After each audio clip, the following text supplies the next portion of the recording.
least desirable type of man in America is an Asian man. And it's because Asian men are seen as effeminate, bad drivers, not good lovers, and not very attentive to the other person. And so for a long time, the self-narrative, my own identity was, I wish I wasn't like this, because all I want to do is be invisible my entire life. And I see something for the very first time. Asian people, Korean, Chinese, Japanese, and even some Vietnamese who were not born here, they were proudly wearing the dress of their country. Something changed inside of me. I want to do everything in my power to be a strong, masculine, fashionable person. It gave me a lot of freedom to learn about who I was going to be in this world. So my message to you is, the thing I want to talk about a little bit is about identity and branding. It's something that I've been very passionate about talking about the last couple of years. And when we think of Vietnamese and Vietnamese men, I'm trying to represent here, maybe there's some stereotypes that really bother me. And you guys help me out if you have a different take on this. Number one is maybe you're a gangster. Yeah, a little bit. You're a gangster? I'm from Hải Phòng. Okay. But in America, you know, it's like, they're gangsters and you don't want to mess around with Vietnamese gangsters. Apparently, Vietnamese gangsters are pretty badass. They'll kill you. And then the other stereotype, I think, is the nail salon owner or worker. And I think there's a whole history why that has happened in America. And the third one is the most dominant one, I think, is one that works in tech. Silicon Valley, you know, you must be a good engineer kind of thing. And I was looking at my career options like, well, I'm not a gangster. I'm too soft to be a gangster. I don't care about doing nails, and I'm terrible at math. Apparently you have to be pretty good at math to be a software engineer. Luckily, my older brother fulfilled that promise, the chosen one. He became an engineer. So what does that leave for us? And then I was scrolling on social media, and there was a comedian who said this, like, the least desirable type of man in America is an Asian man. Do you guys know that? Is that true? And it's because Asian men are seen as effeminate, bad drivers, not good lovers, and not very attentive to the other person. Right? So I was like, that sucks. And I was having a conversation with my friend. It's like, I want to do everything I can to break every stereotype that you would put on an Asian man. And it started me to get to thinking about representation. And it's not something I think about very much, because growing up in America, I was born in Vietnam, came to America when I was 3 years old. My parents were different than their siblings, that they really wanted us to assimilate quickly. So though they spoke to us in Vietnamese at home, it wasn't like forbidden to speak in English, and they wanted us to fit in fast. And so my Vietnamese is terrible. It is. But it's better than Hal's, I believe. I know. Sorry, Hal, I had to say it. You know why? Because we were in a restaurant, a pho restaurant in Vietnam, and he ordered. I'm like, oh my God, my Vietnamese is way better. I should order for you. And he was like, let me show you, Chris. And it was wonderful to hear him say this. Even my kids' Vietnamese might be better than yours. And they're only half Vietnamese, right? And growing up fully American. So you encourage me to be a better Vietnamese person, Hal. I'm just saying. You inspire me in so many ways that you might not even know. And on that idea of representation, I struggled mightily while growing up, because in 1975, we're here in America, so mid-70s, early 80s, there weren't a lot of Asian people. And I remember in junior high at John Steinbeck Middle School, there was one other Asian girl, I think her name was Susie, and when we had music and dance, they're like, you need to partner up with somebody, and all the white kids were like, you two should get together. I'm like, I'm not even interested in Susie. It's just natural, like, and she wasn't Vietnamese, obviously. And throughout my life, I was like, I must think that I'm white or something, because being Vietnamese meant I was a source of someone to be picked on, to be bullied, and I had a little bit of that. Thankfully, my older brother, who's 4 years older than me, told me that the best thing that you can do for a bully is to stand up. So I'm a small guy. I'm not a big person. I'm not strong. I'm not athletic. But he always told me stand up to people and they'll leave you alone, because they'll just move on to someone who was easier. And though I was scared out of my mind to get into fights, and I would get into some of them, but after their first fight, they would just leave you alone and move on to someone else. And so for a long time, the self-narrative, my own identity was, I wish I wasn't like this, because all I want to do is be invisible my entire life. Just leave me alone. And my biggest concern in school was, I wonder who I'm going to eat lunch with today, because I just would not like to eat alone. So I've struggled with this. Fast forward, I get into Art Center, and it's graduation. I have my own struggles there because I was thinking I don't want to be here anymore. I'm done with school. But I do go finish all the work and go to graduation, and I see something for the very first time, which is a lot of Asian people, Korean, Chinese, Japanese, and even some Vietnamese who were not born here, they were proudly wearing the dress of their country. And I'd never seen that before like this. Like, they were really proud. Like, I was like, I'm not wearing Ai. That's not for me. That looks very feminine. I cannot wear that. And I saw them do this, and something changed inside of me. Number one is, like, I had not seen Asian people at the height of excellence and to that level of pride. It made me really ashamed of myself for the self-hate that I had for being Vietnamese American. The reason why they were so proud of their heritage and their culture and their customs was because they grew up in their dominant culture, where they were the man or the woman. And in order for them to go to art school, private art school, which is very expensive, they had to have a lot of money. So not only were they part of the dominant culture, they were the top 10%, 1% of their society. So naturally, when they came to America, oftentimes they had more money than Americans. They were driving the fancier cars. They were living in the nicer places. And me, even though we weren't poor, my parents made sure we felt poor because I never saw any of that money. So I was just living by credit card.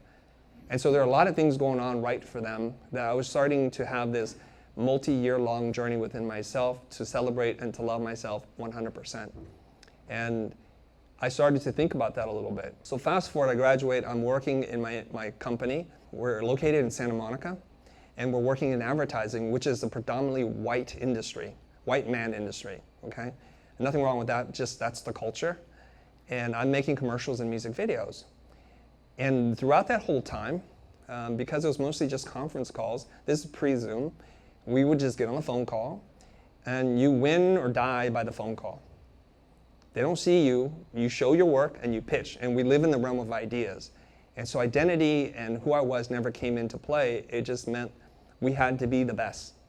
And we're pitching on $100,000 jobs, $500,000 jobs, and we were winning. So again, I don't think about identity very much.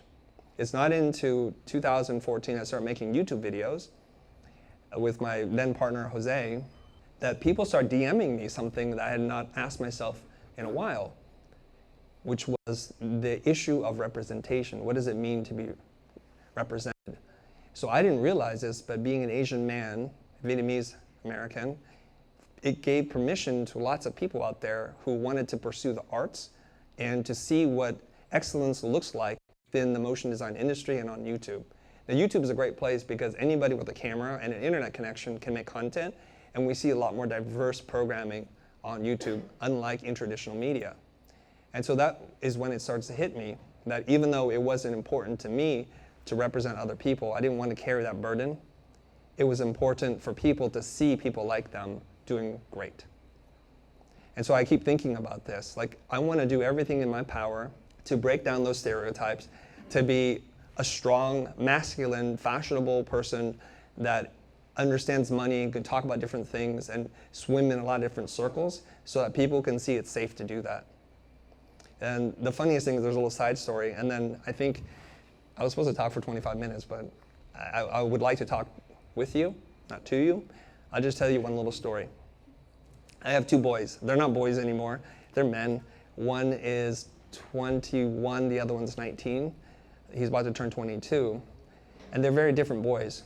One is really lover of the arts. He's going to art center. He's an incredible artist. He's like learning how to sew and make clothes, and he's studying entertainment design. The other one, much smarter, much more high achieving, is studying philosophy and loves art and design because he grew up in a household where both parents were designers, full of art supplies and immersed in it, but he's denied that part of himself, that he wants to do serious things. He went to school for gifted kids, and then he went to boarding school on the East Coast, and now he's studying philosophy at Columbia. And my wife and I both look at him like, I wonder what happened to him. He's lost the way. So in our family, it's like the opposite of most families. Most families, once you go to college, go to a good school and have great grades, we're like, just do whatever you want. Who cares about school? In fact, we saved up money for them for college since they were little kids, and I've tried to bribe my children to quit school. every semester I ask them, do you still want to be here? Do you want to continue forward? Because you can have all the money, no strings attached, do whatever you want in your life. No expectations. And people are like, whoa, what kind of hippie family is this? And my oldest boy, he's like, no, I must go to Ivy League school. I must get high GPA. I'm going to study Latin. I'm going to study piano. He's doing everything that my parents would have wanted for me, but I couldn't fulfill. So maybe it's like it skips a generation or something like that. Not sure. Whatever, we'll take it. But there's these urges inside of this boy that are creative. And so he started to vlog, which for me is like, oh, you're following the old man's footsteps. I don't vlog, but he's making YouTube content. And so one day I'm going to visit him in New York because I have a layover. And I go to see him, we hang out, and of course, he's vlogging the entire experience because this is what he's doing now.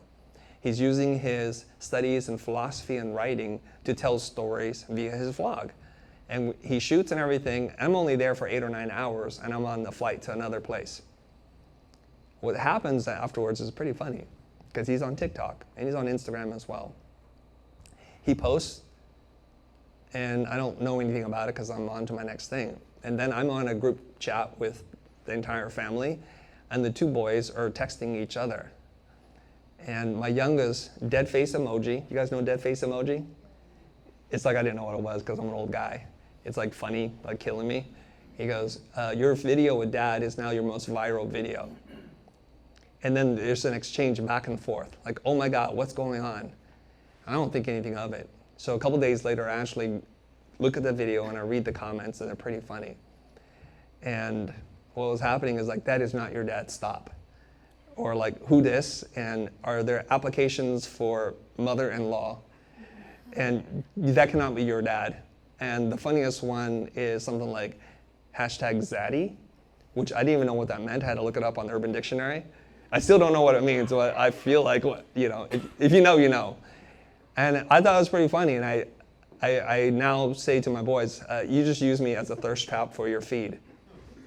And I like that. But what's really weird is most of the comments that are more aggressive, should I say, come from a very different demographic. It comes from black women.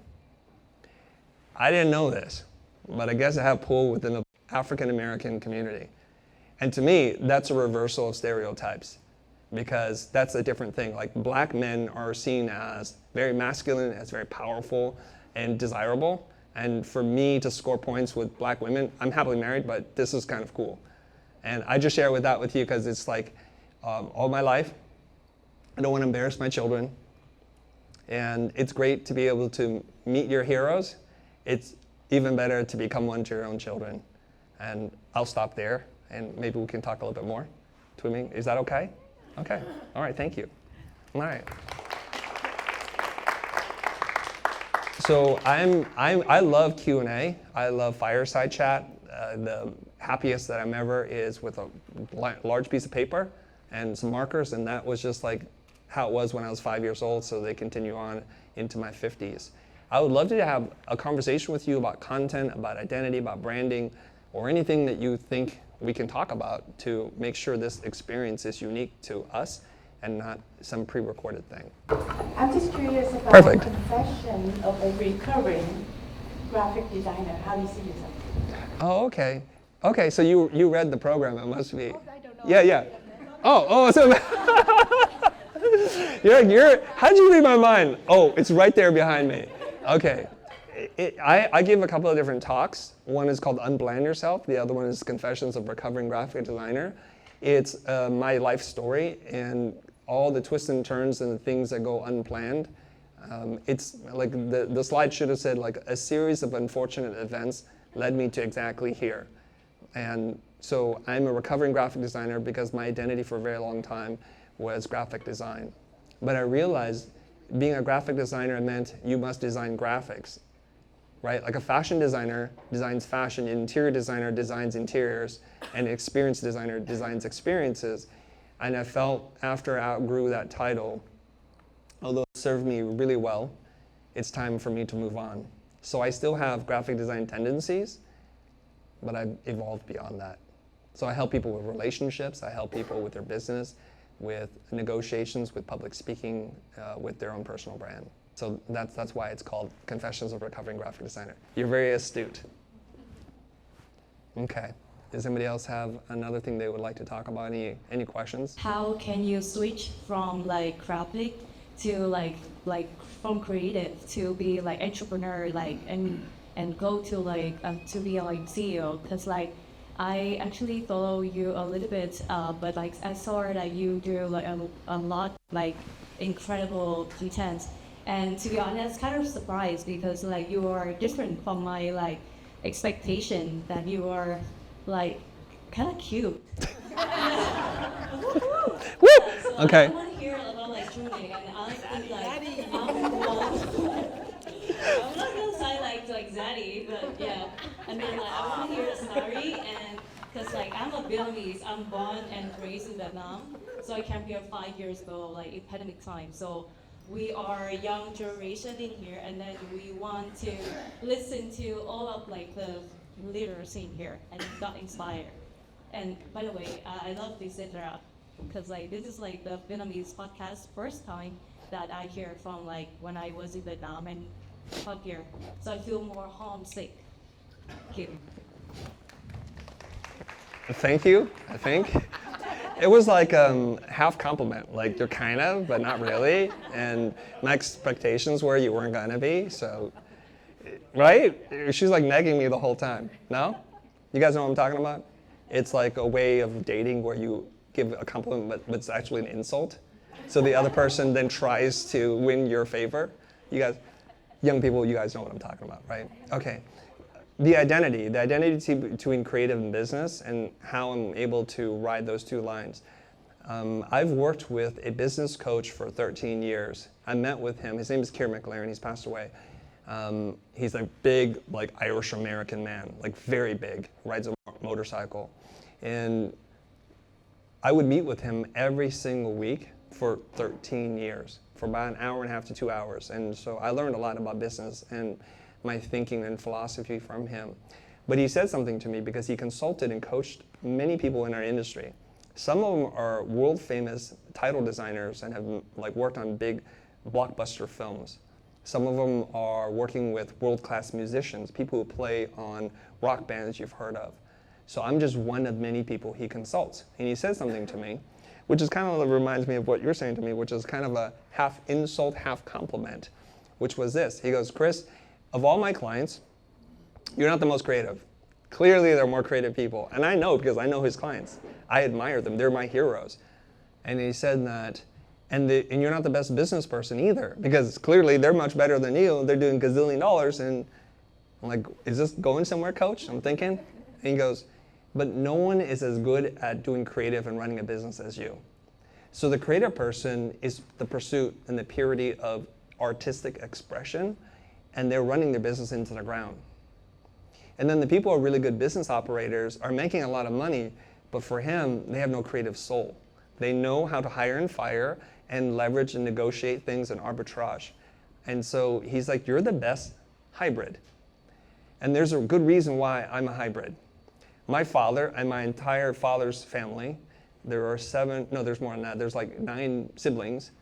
They're all engineers. Silicon Valley, they're all doing really well. They own multiple homes, living in San Jose. My mom's side, they're all artistic. They're singers, poets, artists, writers. My mom is one too.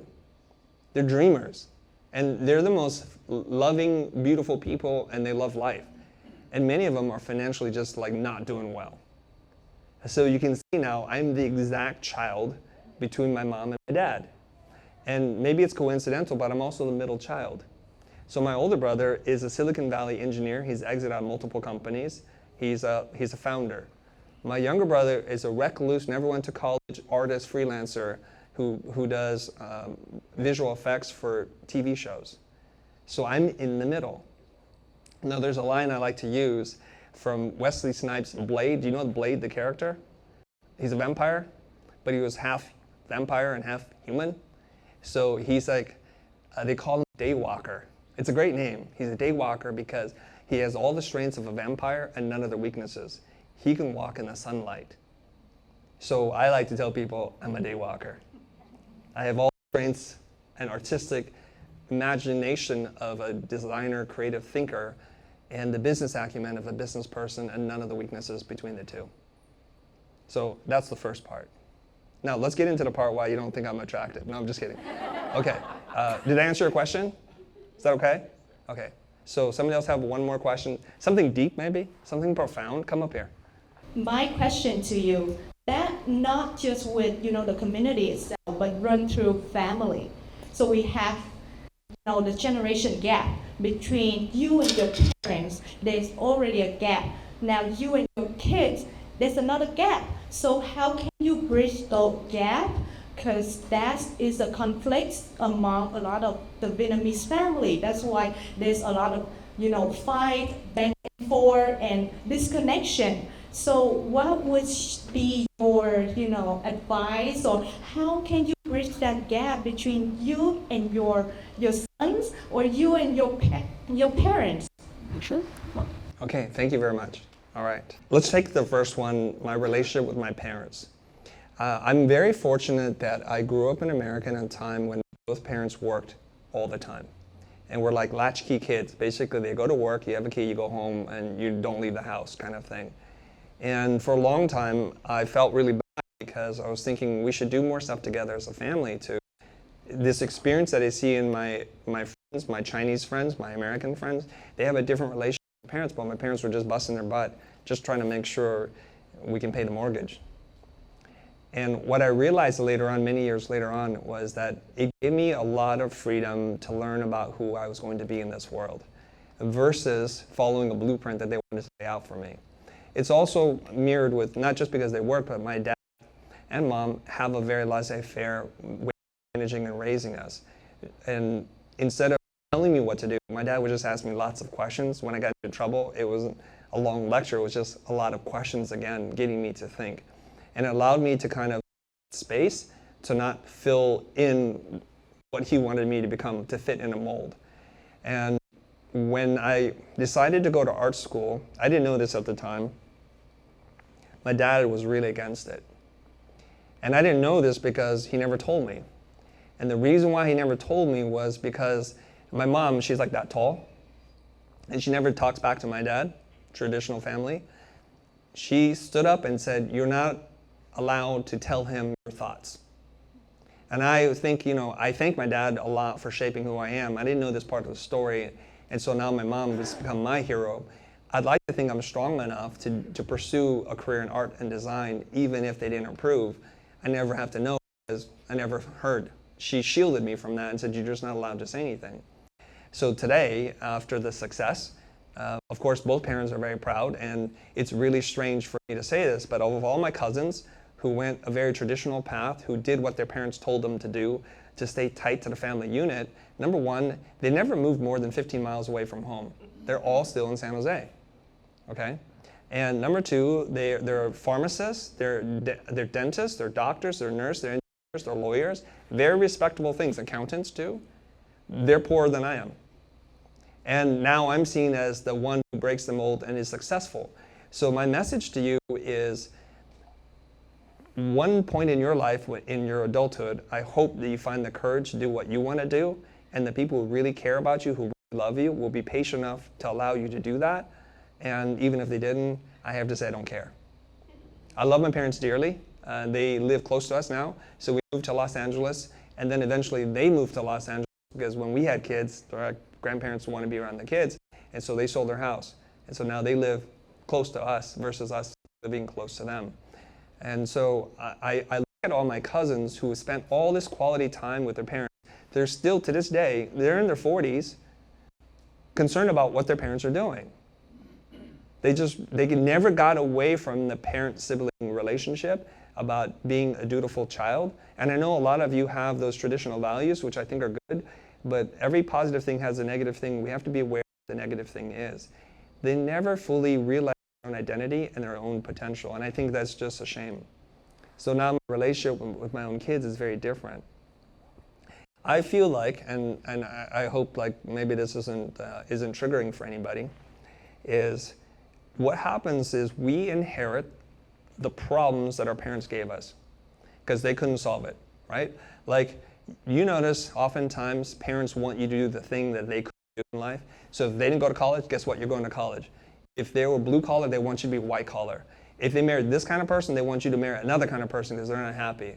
And so I was listening to this yogi, and he said something like, children are born perfect. It's parents who mess them up. Because we're trying to correct the sins of our own past in our own children. We do not have the courage to act. What we want to do is have them act for us. You notice how many moms don't know how to play an instrument, but their children must play the violin and the piano? Like, you never even played. You didn't go to an Ivy League school. You don't have a doctorate. Why is that important for me? It's because we're trying to fix our lives through them. And so if I believe that, and I do, my children are born perfect, I'm trying to do as little as possible to harm them. That's the goal of being a parent. And so both my children do whatever they want, and we have strict guidelines on the edges, but not a lot in the middle. Like, there's no physical violence between the two of you. You want to hurt other people, that's a different story, but you all cannot hurt each other. And number two, respect is a big thing. Respect your parents, respect other people, try not to hurt people, and the rest of it, you do whatever you want. So my cousin, who is an American Vietnamese, went to Vietnam to raise his family, and he's got a little boy. He's here, and he sees my son doing really well. He asked me this question. He goes, how do you get your boys to do the homework? I wasn't expecting that question from him. And I said, I don't know. I never cared that they've done their homework. And then I remembered, I've never even looked at the report card. And I know some of you are shocked, like, what kind of Asian dad are you? I'm a Asian dad. I don't care. But you know what? They've always done well in school. How do I know? Because my wife tells me. Because she cares. But I'm like, honey, just leave them alone. Let them do whatever they want. They've always done their homework, and they've excelled. They got themselves into school. They got scholarships, and they're moving forward in life. And so my relationship with my boys is very different than a traditional parent, because I'm doing the things that they're doing, and I'm purposely learning Gen Z slang so I can embarrass them all the time. That's my connection. And one of the most beautiful things about living a creative life, the one that I've had, and being a business owner, is sometimes we pull them out of school just to travel. So my youngest was homeschooled for 2 years, and he did like an online homeschooling, so I had none of the work and all the benefit. So he literally went to work with me every single day. Little man would bring his backpack, his computer, and he would show up. He's only that small, and you know the guys are that big. He'd come in the office and say, hey boys, how's it going? I said, you can't call them boys. They're my employees and you're just my son. Don't abuse the power, right? And we got to travel to Germany. We got to travel to the Philippines. We stayed on a private island, got to fly in a helicopter, swim with whale sharks, and he got to do an opening keynote for me. And this is an experience I'll cherish for the rest of my life. So the seeds that we planted with our children while they were young, allowing them to be their fullest self, their higher self, that's how I stay connected to them. And listening to my parents is how I stay connected to my parents. Does that answer your question? Okay. I think I'm out of time, right? Perfect.